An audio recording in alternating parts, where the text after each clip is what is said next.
মান সামা রমাদানা ঈমানাও ওয়া ইহতিসাবা গুফিরা লাহু মা তাকদ্দামা মিন যামবি। যে ব্যক্তি ঈমানের সাথে সওয়াবের আশায় রমজানের রোজা রাখলো তার আগের সব গুনাহ মাফ। তিরমিজির 614 নম্বর হাদিস।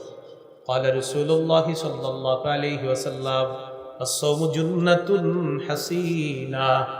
নবীজি বলেন রোজা হলো জাহান্নাম থেকে বাঁচার জন্য মজবুত ঢালের নাম হলো রোজা।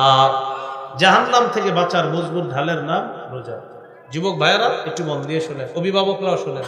বালেক ছেলেরা রোজা রাখে না, অথবা রাখে 3টা রাখে বা রাখে না, বা 5টা রাখে, অন্যগুলা রাখে না। তিরমিজির 723 নম্বর হাদিসে আছে, কেউ যদি ইচ্ছাকৃতভাবে কোনো বালেক মুসলমান ইচ্ছাকৃতভাবে একটা রোজা না রাখে, শরীয়তের বিধান কাফারা কয়টা? 60টা। এটা একটা বিধান শরীয়তের। কিন্তু সে যদি সারা জীবন রোজা রাখে, ওই একটা রোজার ঘাটতি পূরণ হবে না। একটা রোজা আল্লাহর কাছে এত দামি। অথচ এখন রোজা আপনার রাখে না বলে কি বললাম, বাবা মা সন্তানকে সাহারির সময় উঠায় না, বা স্বাস্থ্য নষ্ট হবে, ছোট মানুষ, 21 বছরের শিশু, 18 বছরের শিশু উঠায় না। রোজা রাখতে হবে, বলেন ইনশাআল্লাহ।